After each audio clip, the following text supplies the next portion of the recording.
Hi.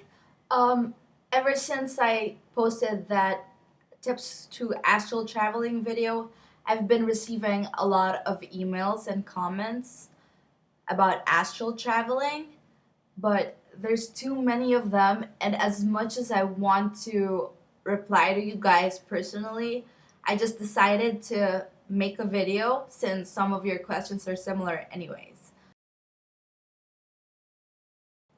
There is actually no age when one can start astral traveling. I started astral traveling when I believe, it started when I was 8 months old when I had my heart surgery. Um, Ever since then, I would have recurring dreams of myself looking from an aerial point of view to the operating table. So there's really no age of when you should start astral traveling.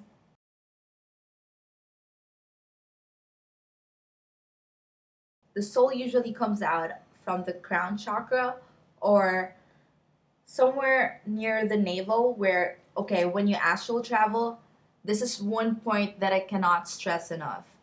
Do not feel afraid because there is this rope, this like invisible rope attached to you when you travel. So when you feel scared during your travelings, you will snap right back into your body and you'll be fine.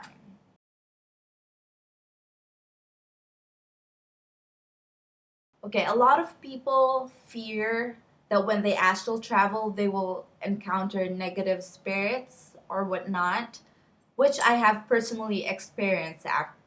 Actually, I have actually experienced that. There was this one time when I was lying down and I was astral traveling in my room, and suddenly there was this gush of like negative entity, a single negative entity floating above me, and I started like screaming, but I couldn't hear my voice. Like it was like a slow mo until I woke up out of it, just like a nightmare, like just as if I woke up from a nightmare. So, when you encounter entities, I feel like you should call on your spirit guide, and you can protect yourself too by having that confidence of white light surrounding you, like bubble yourself up with white light. When you astral travel, feel like there is white light radiating from you.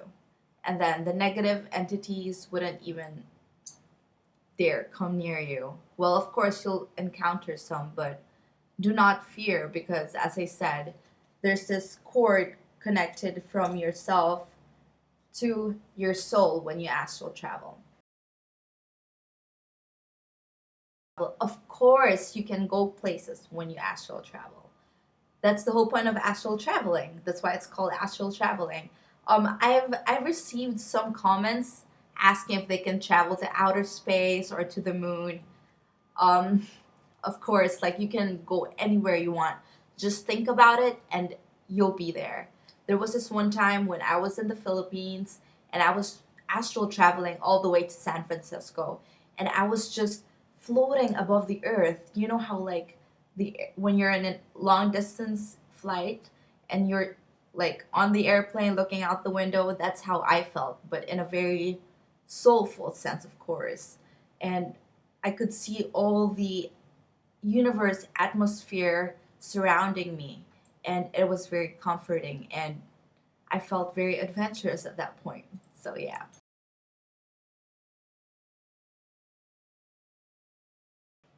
Okay, vibrations and sleep paralysis.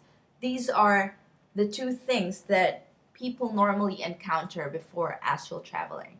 Okay, sleep paralysis is when you're laying down in bed and you're conscious but you feel like you can't move. But that's because you're already out of your body. And if you pursue that, then you will feel the vibrations of you really separating from your body. Then that's when you start having an out of body experience. So those vibrations are just the energies that that that connect you from your soul to your physical body.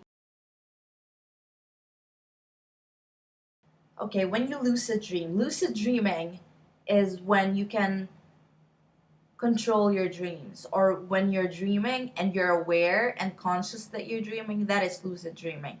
That is also related to astral traveling, or having an, like, it's connected to astral traveling, because you're already conscious and you have control over what's happening beyond your surroundings. So I feel like lucid dreaming is a good training ground for astral traveling. As I mentioned earlier, you can protect yourself when you astral travel just by radiating yourself with white light or calling upon your higher self or your spirit guide. Somebody asked me how my spirit guide looked like. I, I don't know what to say about that, because when I met my spirit guide, he or she, I don't even think they have a gender. They're just a being of energy. I just saw a white, bright light of entity, like beside me or somewhere around me. And it feels like I felt like my spirit guide was just there to guide me. And we were communicating in a different level, and obviously non-verbal level, and a very energy, energy, it's kind of like a energy communication. So yes, I don't think spirit guides have a physical image. They're just an entity or an energy, and when you encounter them, you'll just know that they're there. When you astral travel, when you think of where you want to go, you can immediately go there. But of course, we're so used to moving around with our physical bodies that we don't really know how to manipulate our movements when we're out of our bodies. So we're like babies trying to like scramble around which direction to go, and like trying to figure out how we feel when we astral travel.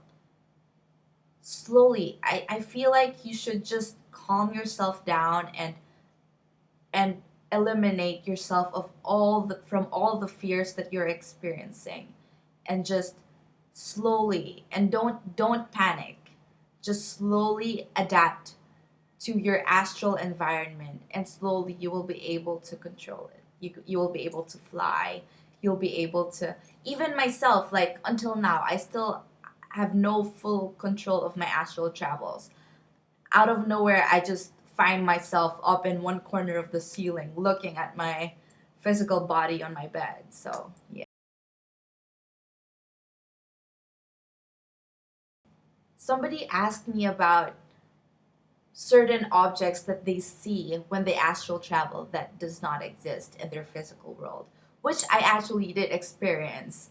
There was this one time when I just sat up during an out of body experience, and I saw this antique table piece sitting at the center of my room, which did not exist in real life. So I was kind of like, hey, I have a new piece of furniture. Yeah, but basically there are things that exist in the astral world that don't exist in real life.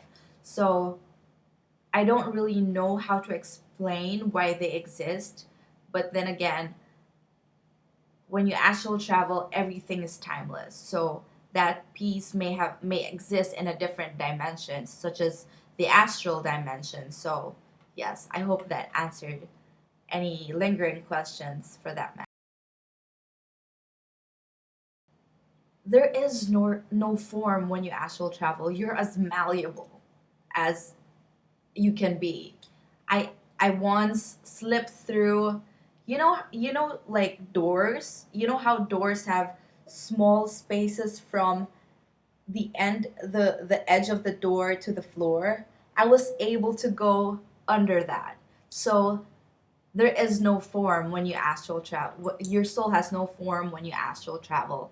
You can just be anywhere and anything that you desire to be when you astral travel. a lot of viewers or readers have mentioned time when astral traveling, during astral travel. Um, I cannot stress this enough. Once again, when you astral travel, it's timeless. The dimension is timeless. You can go forward or backward. That is why, which is also why some people experience deja vus when they astral travel, because sometimes they go forward without even knowing it, and then they forget about it when they wake up in their physical world, and then in the future when they actually experience what when they actually presently experience what they experienced when they astral traveled, they feel like they've been there or have experienced the same situation as before. This is because the astral world is timeless.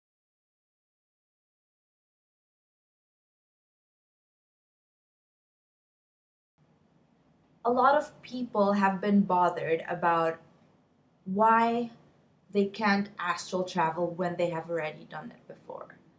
Um, my say on that particular situation or question is, sometimes when you astral travel or have out of body experiences, it really varies on when it's meant to be and when it's meant to happen. Because anyway, for me, anyways, when I astral travel, I get higher messages from beings out there. So when you're meant to learn a lesson, a lesson from a higher existence for that matter, then you'll be able to astral travel. So I suggest that people should not get frustrated when they've done astral traveling before, but they cannot. But then again, sometimes people fear because of unknown entities that exist out there. So please do not get frustrated if you cannot astral travel. If you're meant to astral travel, you will astral travel. Although you can also astral travel freely if you want to, if you've already reached that level. Or I don't even know what level I'm in. I don't think there's even a level. You can just, if it's meant to be, it's meant to be. You'll astral travel and learn something from it. Everything really have to have a point. Um, but for me, when I experience harsh or stressful situations in my physical life and I astral travel, I meet all these positive energies and entities that comfort me, that almost make me feel like family, you know?